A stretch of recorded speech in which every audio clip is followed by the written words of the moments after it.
लोचनी रूप पाहता लोचनी रूप पाहता लोचनी रूप पाहता लोचनी रूप पाहता लोचनी रूप पाहता लोचनी रूप पाहता लोचनी रूप पाहता लोचनी सुख झाले वो साधनी सुख झाले वो साधनी तू हा विठ्ठल बरवा तू हा विठ्ठल बरवा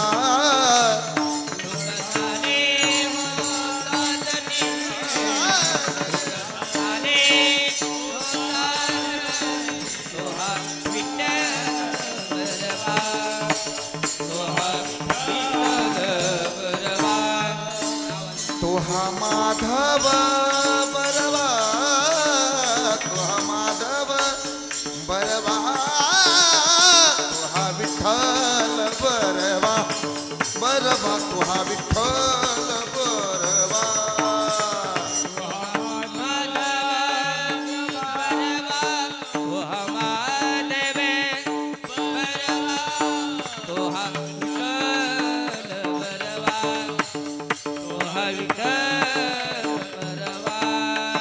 बहुता सुकृताची जोडी जोडी बहुता सुकृताची जोडी कमी ठेवा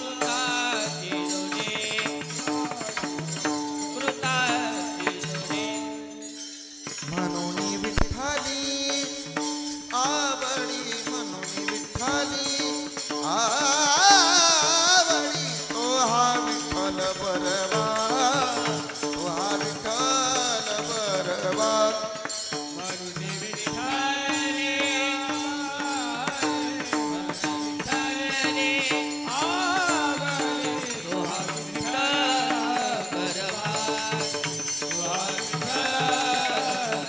तो हा माधव बरवा तो हा माधव बरवा तो हा विठ्ठल बरवा ओ विठ्ठल बरवा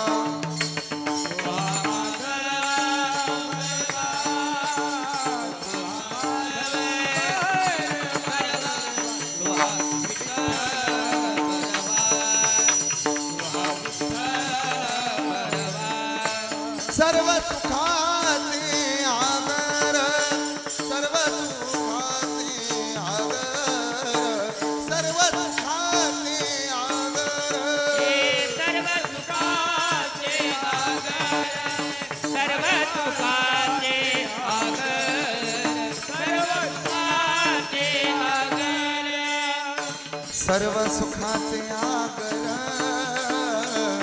बापर तुम्हा देवीवर हो सुखाचे आगर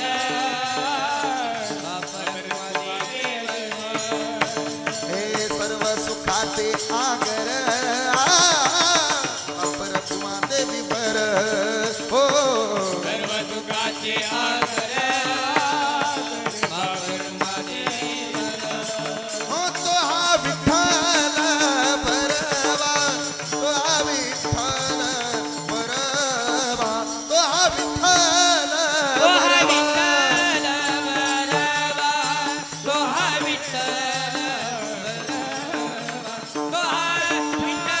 बरवा तो हा विठ्ठल बरवा तो हा माधव बरवा विठ्ठल बरवा तो हा माधव बरवा तो हा विठ्ठल बरवा तो हा माधव बरवा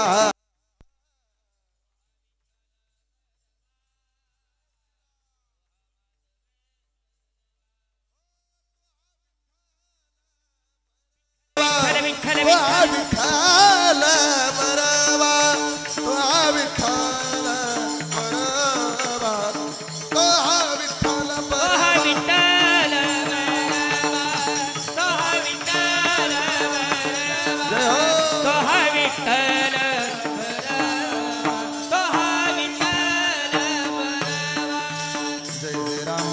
हरी जय जय राम कृष्ण हरी राम जय जय राम जय जय राम कृष्ण हरे जय जय राम कृष्ण जय राम कृष्ण हरे जय राम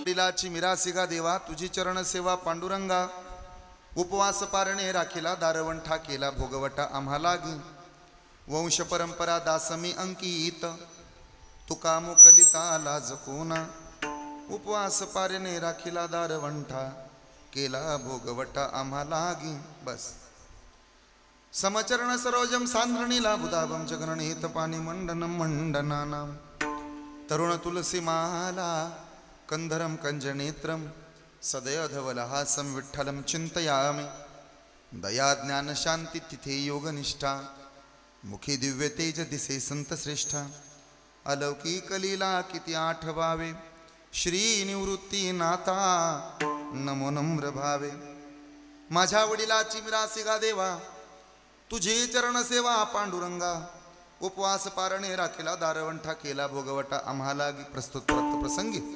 संप्राप्त कीर्तन रूपी सेवेकरता निवडलेला उच्चारलेला गायलेला अभंग जगद्गुरु जगद्वंदनीय पंचम वेदाचे निर्माते सकल संत कंठभूषित या महाराष्ट्राचा प्राण वारकरी संप्रदायाच्या अस्मिता संत तुकोबांचा 3 चरणांचा वडिलांचं महत्त्व प्रतिपादन करणारा आजचा हा सर्वांच्या पाठांतरातला अभंग आहे.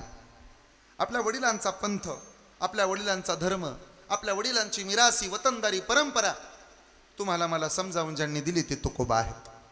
ज्यांचं हे प्रथम पुण्यस्मरण वैकुंठवासी पर्वतराव अर्थात आमच्या सगळ्याचे लाडके बापू पर्वतराव दिनकरराव भगत हे नाव आपल्या सर्व गणगोतामध्ये सुपरिचित आहे.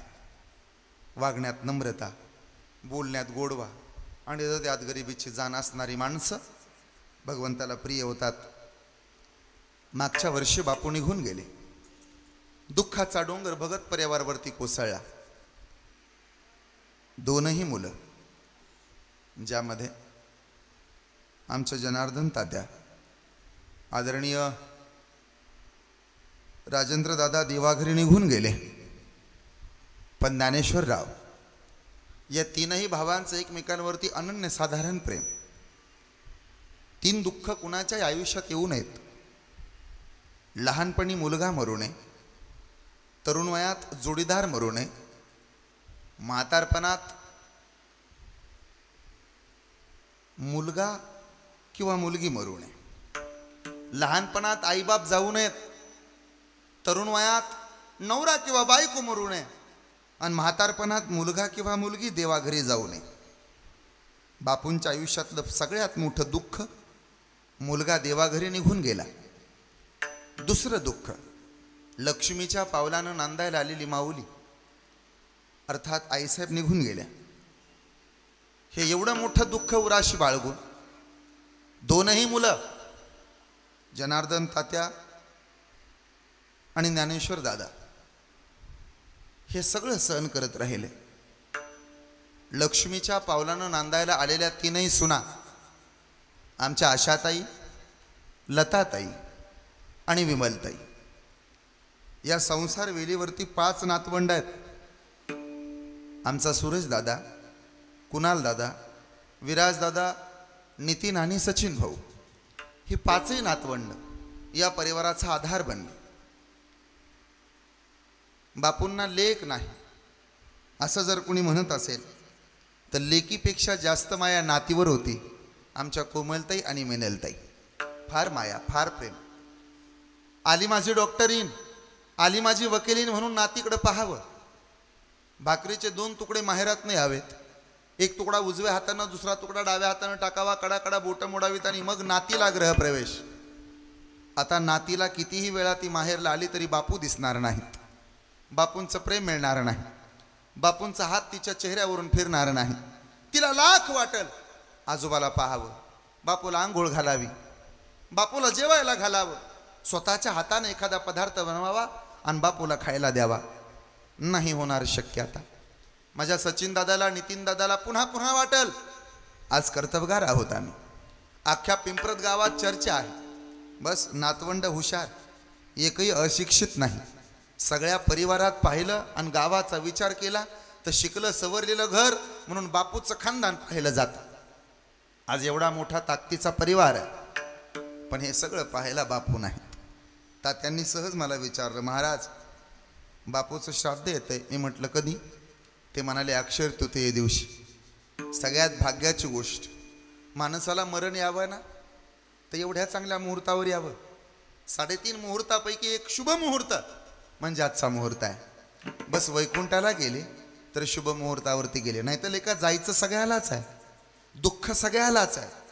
पण असं मरण असावं की त्यांच्या आठवणीत आम्ही म्हणावं, गेले दिगंबर ईश्वर विभूती, गेले दिगंबर ईश्वर विभूती, राहिल्या त्या कीर्ती जगामाती, राहिल्या त्या कीर्ती जगामाजी. दिगंबर ईश्वर विभूती, दिगंबर ईश्वर विभूती, राहिल्या त्या कीर्ती जगामाजी, राहिल्या त्या कीर्ती जगामाजी. तुका म्हणे का मरणेची सरे, तुका म्हणे का मरणेची सरे, उत्तमाची उरे कीर्ती मागे, उत्तमाची उरे कीर्ती मागे.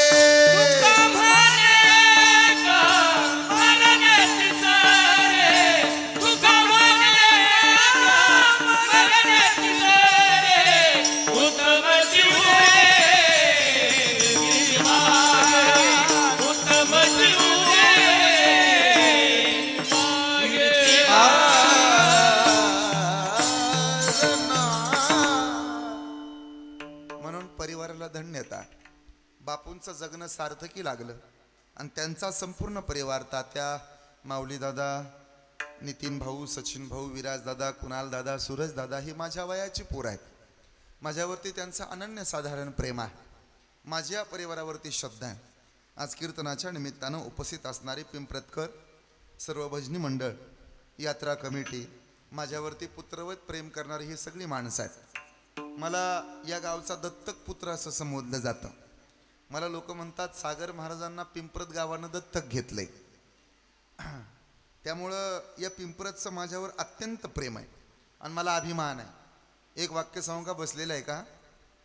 गुणवंत हजारो मिळतात, गुणवंत पावलोपावली मिळतात, पण गुणवंताचं कौतुक करणारी माणसं सहजासहजी मिळत नाही.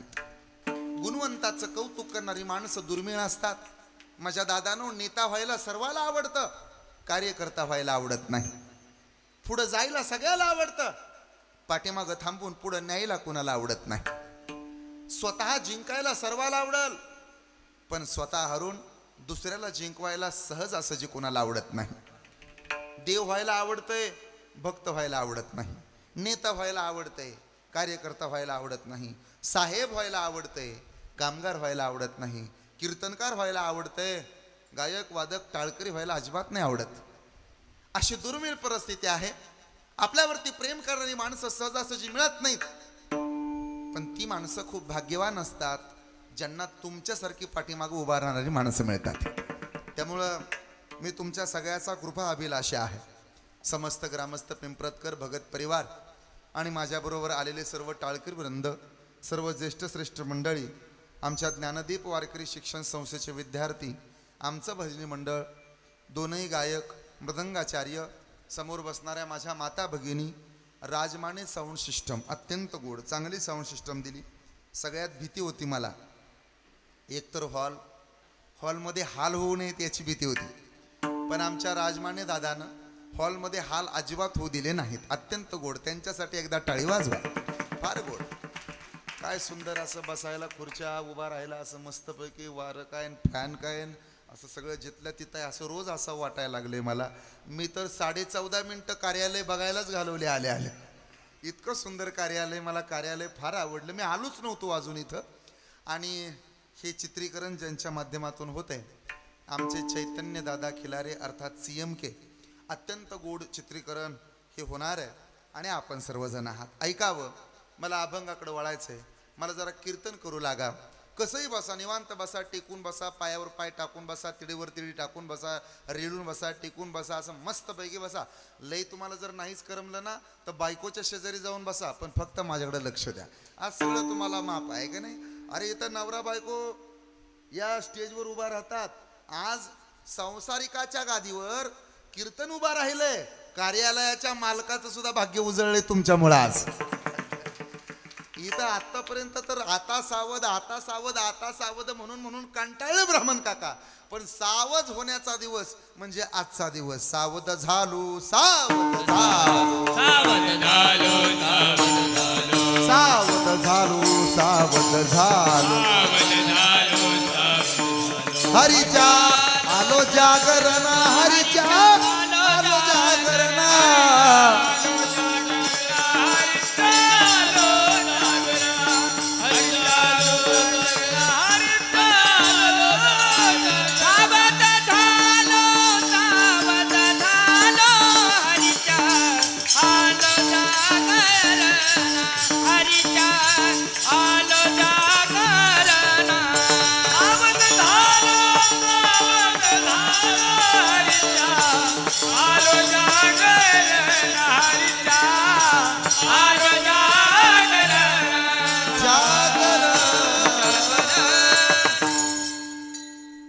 आनंद नावाची गोष्ट अशी आहे, आनंद बघून प्राप्त होत नाही, आनंद ऐकून प्राप्त होत नाही, आनंद अनुभवून प्राप्त होतो. हे एवढे सुंदर टाळकरी टाळ घेऊन नाचतायत, हे गायक एवढे गोड गातायत, याच्यामध्ये रममान झालं, आतमध्ये आलं तर या अनुभवाची अनुभूती तुम्हाला प्राप्त होईल. नुसतं बघून आणि ऐकून नाही हो. साखर गोड आहे का तुमच्याकडं? कडू आहे साखर? माझ्या आयानो, साखर आहे ना तुमच्याकडं? चहामध्ये साखरच टाकता का मिठाचा चहा करता? साखरच टाकता ना? मला उत्तर हवंय, साखर खाऊन गोड का पाहून गोड हो? अरे साखर गोड कधी, बघून का खाऊन? बस, फुलाचा सुगंध पाहून का घेऊन? अरे तो गोड आहे, तो चांगला आहे, हे सुगंध घेऊन कळतं. साखर खाऊन कळतं. चटणी तिखट आहे, पाहून का खाऊन? खाऊ. काय असतं, जोपर्यंत अनुभव स्वतःला येत नाही ना तोपर्यंत त्याची किंमतही कळत नाही. 4 पोरं होती, मित्र मित्र, उन्हाळ्याची सुट्टी लागली, फिरायला मारुतीच्या मंदिरात गेले. तिथं गणपतीची मूर्ती होती, मंडळानं आणून ठेवलेली, भली मोठी मूर्ती होती, जाडजोड मूर्ती, अशी वरती पत्राला टेकल अशी. गणपती लंबोदर पितांबर होता, त्यामुळे त्याचं पोटही मोठं होतं आणि अख्खा हात जाईल अशी गणपतीची बेंबी होती, अशी गोल गोल बेंबी त्याची.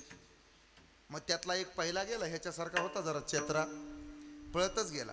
काही गरज नव्हती, पण गणपतीच्या बेंबीमध्ये बोट घातलं, विंचू होता आतमध्ये, त्यानं दंश केला. याला अशा मुंग्या आल्या, पण याच्या ध्यानात आलं, लई मुंग्या आल्या, विंचू चावला हे जर सांगितलं तर बाकीचे हात घालायचे नाही. हा म्हणला काय सांगू, लई गार लागते हो, लई गार लागतंय, काय सांगाव, गारच लागतंय. दुसरा म्हणला थांब बरं मी पण हात घालतो, त्यानं हात घातला, बापरे, त्यालाही दणका दिला. ह्यानं फक्त डोळ्यानं खोबरवलं, गब्बस. खुनवा खुनवी 3ऱ्यापर्यंत गेली, खुनवा खुनवी 4थ्यापर्यंत गेली. तिघालाही विंचवानं दंश केला होता, पण एकमेकाला सांगत होते लय गार लागते, लय गार लागते, लय गार लागते. तसं संसार रूपी विंचवानं तुम्हाला, मला, पकवाजाला, दोन्ही गायकाला, सगळ्याला दंश केलाय, पण म्हणायचंय संसार चांगला आहे. अन्यथा संसार दुःख मूळ, चहूकडे इकळ,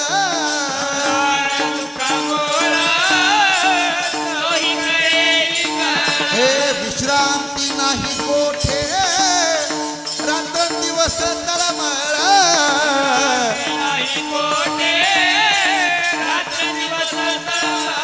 काम क्रोध लोभ शून्य, पाठी लागले वडा,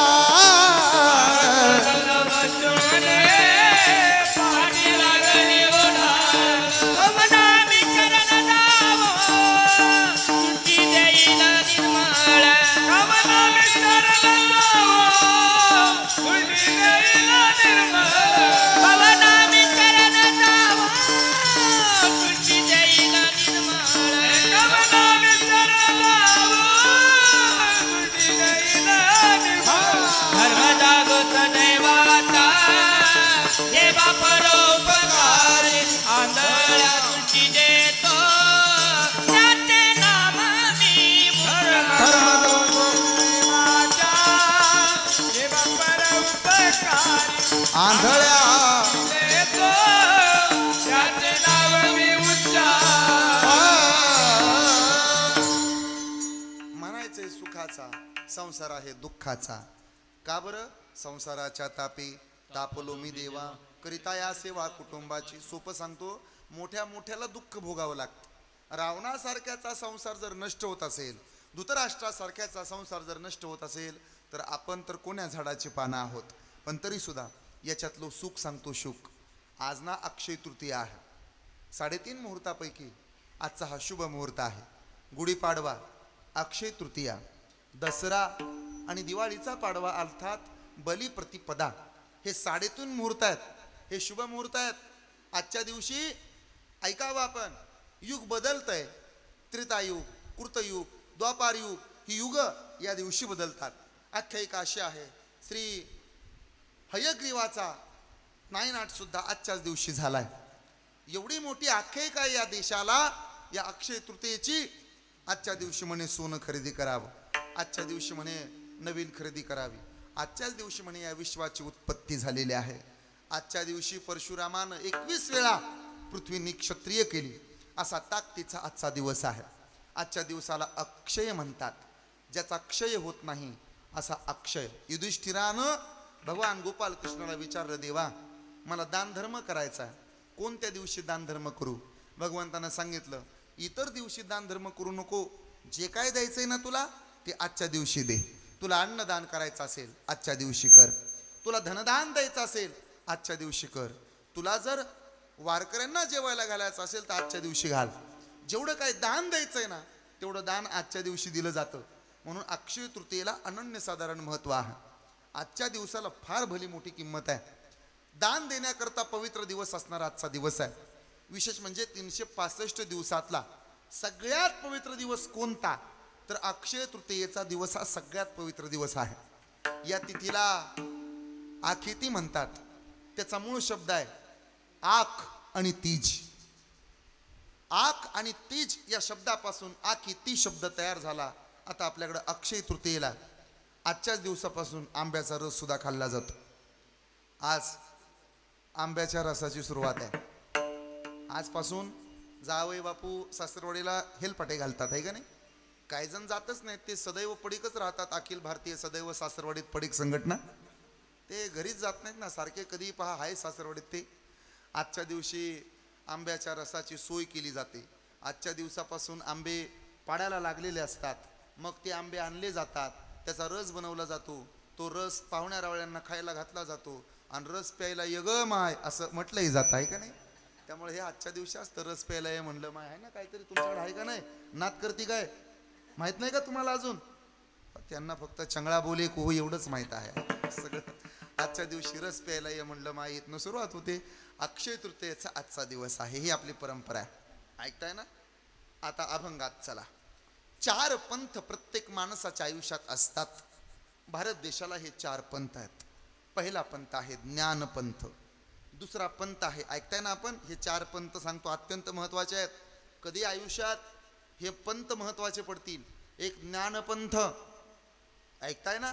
ज्ञानपंथ, कर्मपंथ, हटपंथ आणि चौथा भक्तिपंथ. हे 4 पंथ आहेत. पहिला पंथ आहे ज्ञानपंथ. आपण ज्ञानी असलं पाहिजे, ज्ञानाच्या मार्गाने आपण गेलं पाहिजे. मागच्या 4-2 दिवसापूर्वी बिरदेव डोने नावाचा एक पोरगा IPS झाला. 2021 पासून दिल्ली आणि पुण्यामध्ये त्यानं अभ्यास केला. दिवसाची रात्र, रात्रीचा दिवस केला. गरीबाचं लेकरू आहे ते. अभ्यास केला. 551वी रँक त्याला मिळाली. ज्या वेळेला त्याचा निकाल लागला त्यावेळेला वडील आजारी आहेत म्हणून वडिलांना मदत करण्यासाठी मेंढ्या राखायला गेला होता. तिथंच निकाल काय आला, कानावरती आनंदाची बातमी आली. त्याला विचारलं, का हो मित्रानं तुम्हाला रिझल्ट सांगितला, तुमचा मोबाईल कुठं आहे? त्यांनी उत्तर दिलं, घराकडे येताना 1.5 महिन्यापूर्वी मोबाईल चोरीला गेला.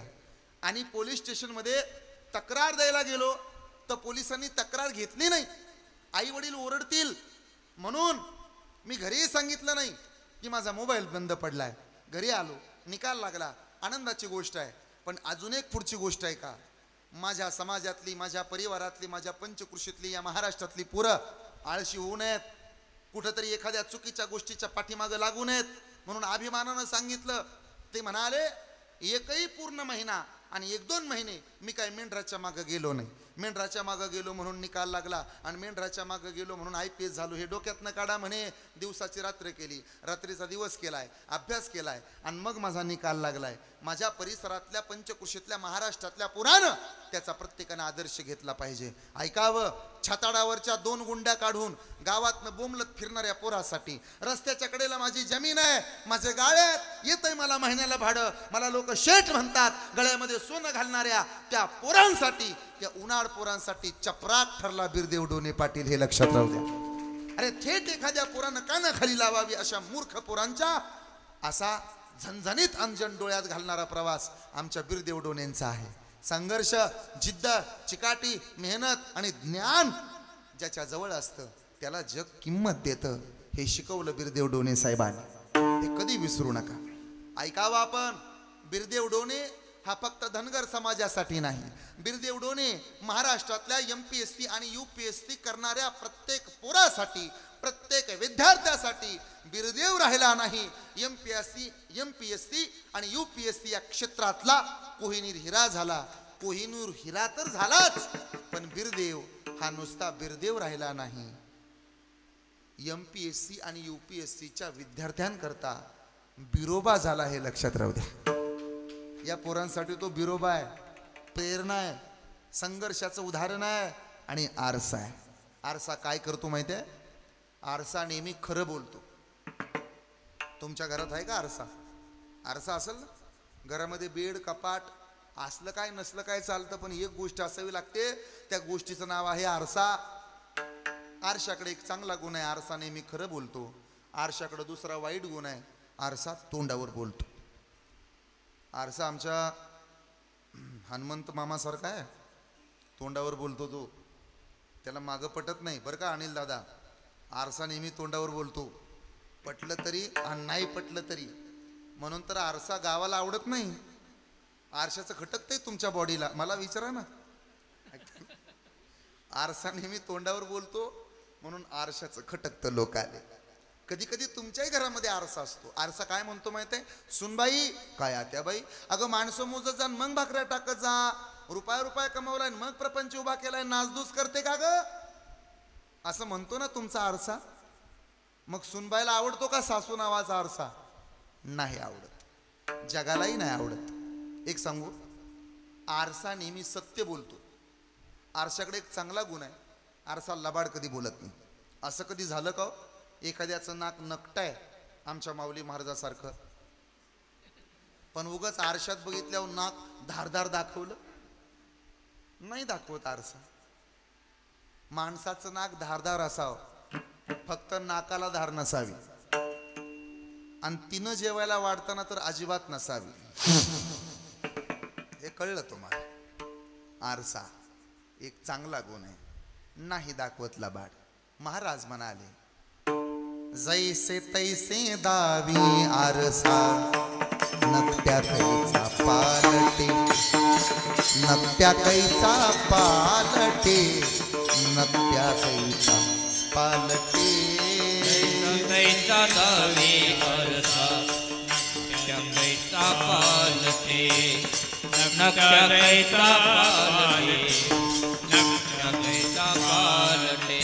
जैसे तैसे दावे आरसा, नकट्या कैचा पालटे, नकट्या कैचा पालटे, नकट्या कैचा पालटे.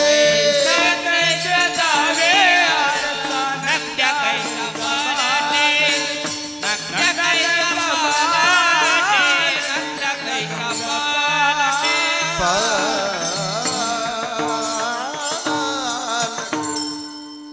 या महाराष्ट्राला पहिला पंथ लाभलाय तो ज्ञान पंथ. ज्ञान कमवा. ज्याच्याजवळ ज्ञान आहे ना ती माणसं मोठी असतात, ती माणसं हुशार असतात. ज्ञानी माणसाला गावागावात किंमत आहे, ज्ञानी माणसाला पावला पावलावरती किंमत आहे. ज्ञानानं जी माणसं पूर्वी तुमच्या जवळ येत नव्हती ना ती माणसं तुमच्या जवळ येऊन बसतील. ज्ञानाला किंमत असते. अभ्यास करा, असाध्य ते साध्य करिता सायास कारण अभ्यास तुका म्हणे. ज्ञानी माणसाला अनन्यसाधारण किंमत आहे, ज्ञानाला इज्जत आहे. ज्ञान ज्याच्याजवळ आहे ना त्याच्या लोक समोर येऊन दंडवत घालतात. ऐकावं बसणाराने पाहावं माझ्याकडं. ज्या श्री क्षेत्र आळंदीत ज्ञानोबरायांना इंद्रायणीमध्ये पाऊल ठेवू देत नव्हते, ज्या आळंदीत ज्ञानोबरायांना एक वेळची मधोगिरी देत नव्हते, जुळीमध्ये पिठाऐवजी माती टाकली जायची, त्याच ज्ञानोबरायांच्या आळंदीत माऊलींच्या समोर दररोज चांदीच्या ताटात नैवेद्य आहे. ही ज्ञानाची महिमा आणि ज्ञानाची ताकद आहे, हे कधी विसरू नका.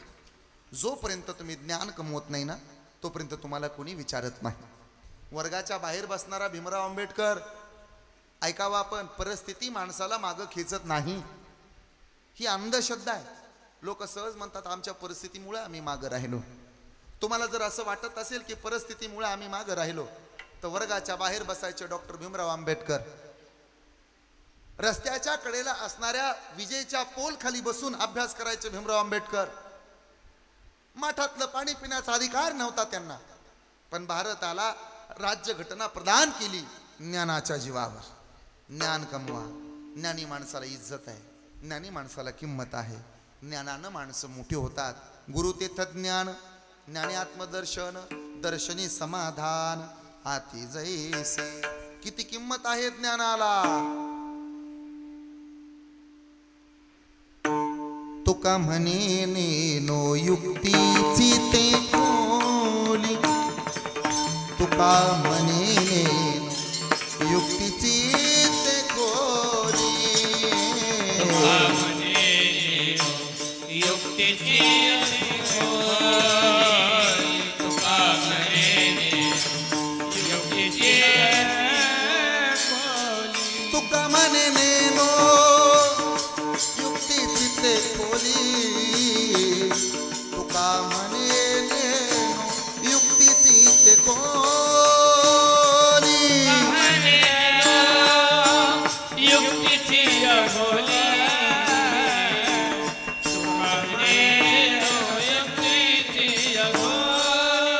म्हणून ठेविली पाय डोई, म्हणून ठेविले पाय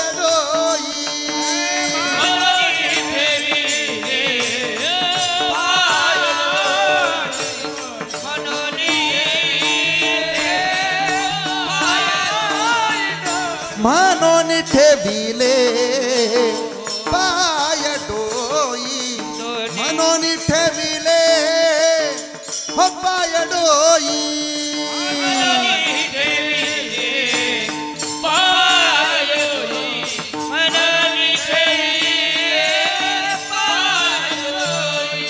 मज पामरा हे काय थोरपण, मज पामरा हे काय थोरपण, मज पामरा हे काय थोरपण, मज पामरा हे काय थोरपण,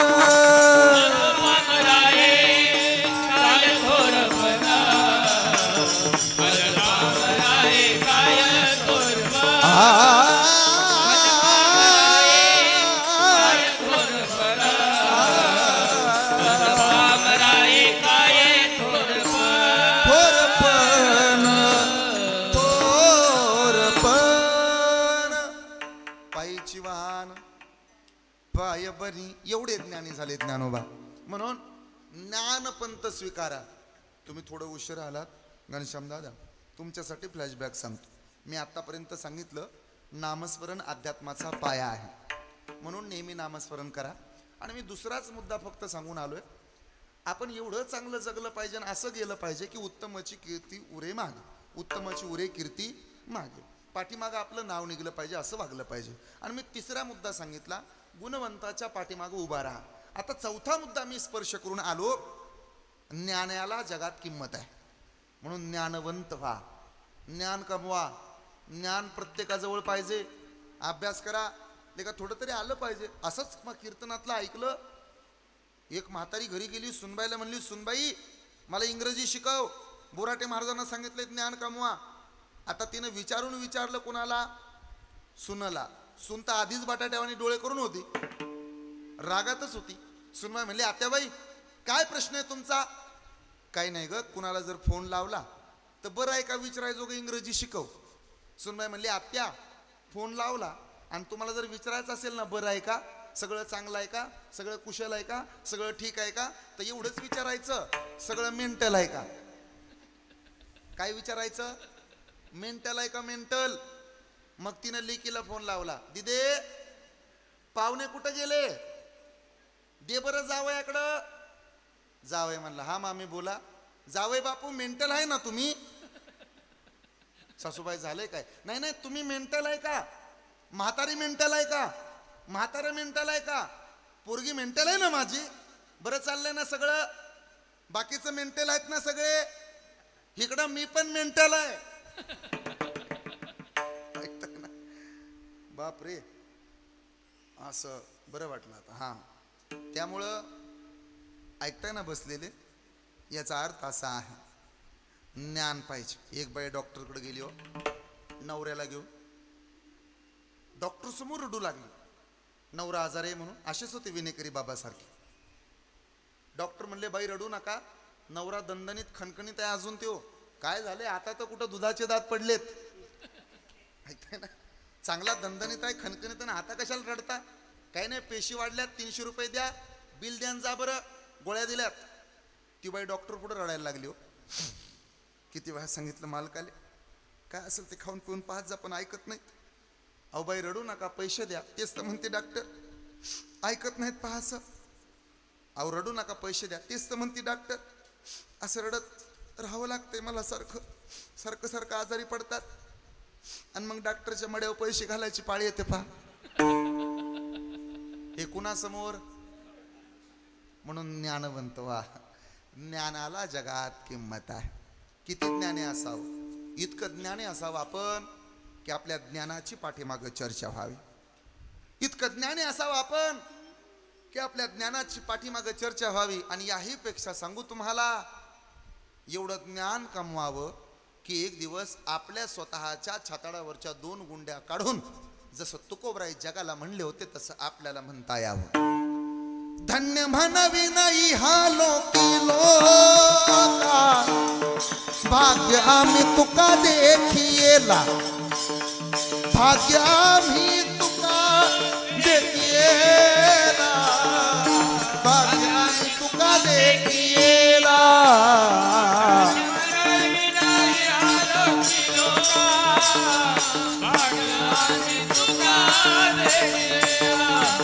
भाग्य आम्ही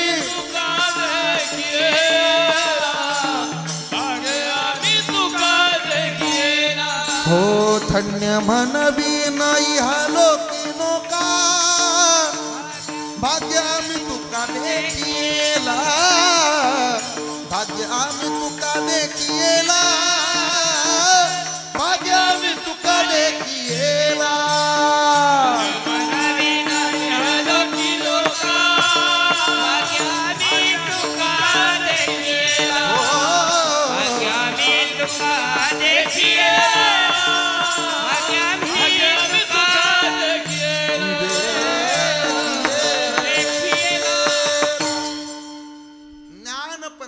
आजपासून एक पाठ करून ठेवा.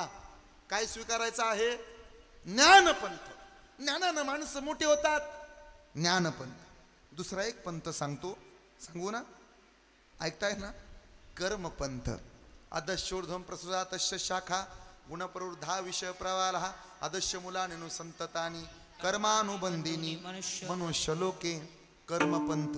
हा कर्मपंथ काय शिकवतो? चांगलं वागायला शिकवतो, चांगलं बोलायला शिकवतो, माणसानं माणसाशी माणसासारखं वागणं, याचं नाव कर्मपंथ आहे. सध्या या कलियुगामध्ये माणूस होण्यात कुठेही स्पर्धा दिसत नाही. माणूस व्हा, गरज आहे. मी तळमळीने एक वाक्य सांगू का? तुम्ही सरपंच, उपसरपंच, ग्रामपंचायत सदस्य, तलाठी, ग्रामसेवक, डॉक्टर, कंपाऊंडर, चित्रकार, पत्रकार, शिल्पकार, मूर्तिकार, गीतकार, कीर्तनकार, कथाकार, श्रीमद भागवत कथाकार, तुम्ही चेअरमन, व्हाईस चेअरमन, तुम्ही विविध कार्यकारी सोसायटीचे संचालक, उपसंचालक, कारभारी, घरातले तुम्ही करते धरते, तुम्ही मृदंगाचार्य, गायनाचार्य, आचार्य, प्राचार्य, समोर आलेले, पाठीमागं बसलेले सर्वजण ऐका. तुम्ही सामाजिक, आर्थिक, राजकीय, शैक्षणिक, आध्यात्मिक क्षेत्रातील मान्यवर व्हा. तुम्ही सरपंच, उपसरपंच व्हा. तुम्ही गायक व्हा, तुम्ही वादक व्हा, तुम्ही कीर्तनकार व्हा, पण आधी माणूस व्हायला शिका. कीर्तन कमी जास्त होईल, गायन थोडं कमी जास्त होईल, पखावज थोडा 19-20 होईल, पण माणूस होणं गरजेचं आहे. काय झालं पाहिजे? आपण माणूस व्हा. समोरच्या माणसाच्या अंतकरणातल्या वेदना कळाल्या की वेद कळाल्याचं पुण्य लागतं, हे विसरू नका. अरे एक वेळ माझ्या दादानो, भावानो, वेद नाही कळाले तरी चालतील रे, पण वेदना कळाव्या. जोपर्यंत आपल्याला समोरच्या वेदना कळत नाहीत ना, तोपर्यंत आपण माणूस होत नाही. 2 पाय, 2 हात, 2 डोळे, नाक असलं म्हणजे माणूस नाही होत. 2 पाय, 2 हात, 2 हात त्या चौघालाही होते. ते चौघे काश्मीरमध्ये आले होते. त्यांनाही 2 डोळे होते, आपल्यालाही 2च डोळे होते. त्यांनाही 2 पाय, आपल्यालाही 2 पाय. त्यांना 2 हात, आपल्यालाही 2 हात. त्यांना 10 बोट हाताला, आपल्याही हाताला 10 बोट. पहेलगाममध्ये या महाराष्ट्रातली आसावरी जगदाळे नावाची पोरगी तिच्या बापाला आणि चुलत्याला घेऊन काश्मीरचा नंदनवन, काश्मीरचा स्वर्ग पाहायला गेली होती. आनंदाने उड्या मारत होते. यांच्याच बाजूला हिमांशी नावाची कन्या आणि तिचा पती, त्याचं नाव विनय, हे दोघंजण गेले होते. नेव्हीमध्ये होता पोरगा, कर्नल होता बिचारा. सुट्टीवर गेला होता. किती दिवसाची सुट्टी होती? पाहिलं तर 5 दिवसाची सुट्टी होती. ऐकावं माझ्या माय मावल्यानो, 16 तारखेला लग्न झालं, 19 तारखेला 16वा झाला, 22 तारखेला फिरायला गेलेत. आणि तिथं गेल्यानंतर आपल्यासारखाच दिसणारा एक जण आला, त्याच्यासोबत दुसरा होता, त्याच्या हातामध्ये बंदूक होती, पकडली होती कॉलर. त्यानं त्याची विचारत होता, बोल हिंदू आहेस का? बोल हिंदू आहेस का? बोल हिंदू आहेस का? त्यानं उत्तर दिलं नाही. अजान येते का? नाही येत. कुराण वाचलंय का? नाही. घाला म्हणे याला गोळ्या. जात विचारून मारलं नाही. ऐकताय ना? जात विचारून मारलं नाही, कोण्या जातीतलाही विचारून मारलं नाही, कोण्या पंथातला विचारून मारलं नाही, हिंदू धर्मातला आहेस का हे विचारून मारलं. कुठं चालला देश? डोळ्या देखत कपाळावरचं कुंकू पुसल्या गेलं. जीवाच्या आकांतानं रडली आणि म्हणत होती त्या अतिरेक्याला, त्या राक्षसाला, मलाही मारावं, मलाही घाला गोळी. ज्याच्याबरोबर आईबापाला सोडून आले, ज्याच्याबरोबर गेल्या 4 दिवसापासून इथं आहे, काय तोंड दाखवू माझ्या घरच्यांना? परवा लग्न झालं, हातातला चुडा सुद्धा फुटला नाही, कपाळावरचं कुंकू आबादित राहावं याकरता जगाच्या बापाला नवस बोलत होते. माझ्या डोळ्या देखत माझा पती तरपडून मेला, मलाही मारणार रे राजा. त्यानं उत्तर दिलं, तुला नाही मारणार, तू असंच जगायचं, तू असंच जगायचं. हे जगणं नाही राहिलं, हे जगणं मरणं आहे. ह्या वेदना कधी विसरू नका. 2 हात 2 पाय दिले देवानं म्हणजे माणूस होत नाही, त्याला काळीज माणसाचं असावं लागतं. कुणाला डोक्यावर घेतो आम्ही? भाईचारा भाईचारा भाईचारा, हम हे भाई भाई भाई भाई म्हणून उड्या मारत राहिलो. जरा डोळे उघडा, कुणाला डोक्यावर घेताय? महम्मद पैगंबरासारखे साधू होऊन गेले, त्यांनी नाही शिकवले. शेख महम्मद बाबांनी समाधी घेतली श्रीगोंद्यात. सध्या श्रीगोंद्यामध्ये महम्मद बाबांच्या समाधीला, शेख महम्मद बाबांच्या समाधीच्या जीर्णोद्धाराला विरोध केला जातोय. त्यांचे वंशज म्हणतात, असतील आमचे पूर्वज वारकरी, असतील आमचे महम्मद बाबा वारकरी, आम्हाला काय घेणं देणं आहे? आम्हाला मंदिर नाही पाहिजे, आम्हाला दर्गा पाहिजे. हे चाललंय श्रीगोंद्यात. इतकी वर्ष सप्ताह केला, अनेक वर्ष कीर्तन केली, दरवर्षी पालखी निघते श्रीगोंदा ते पंढरपूर. माझंच कीर्तन असतं तिथं. मोठ्या ताकदीनं मानाचं कीर्तन आहे ते. आम्ही मोठ्या ताकदीनं उड्या मारतो. आम्ही आत्तापर्यंत तिथं पोहोचलो. हा एवढा मोठा परमार्थ केला आणि आता त्यांचे वंशज असं म्हणतात तुमचा अधिकार नाही. मग हे पाण्यात गेलं ना, आतापर्यंत केलेलं आमचं वाया जाऊन देता की काय? शेख मोहम्मद बाबा हे सर्वाचे आहेत. पहा माझ्याकडं, ऐकलं पाहिजे आपण. म्हणले का आता आपण खुशालच, नको त्या माणसांना डोक्यावर घेऊन राहिलो. माझी विनंती आहे तुम्हाला, धर्माला विरोध करणारी माणसं ही धर्मविरोधी असतातच, पण ते राक्षस सुद्धा असतात हे कधी विसरू नका. विठ्ठल विठ्ठल विठ्ठल विठ्ठल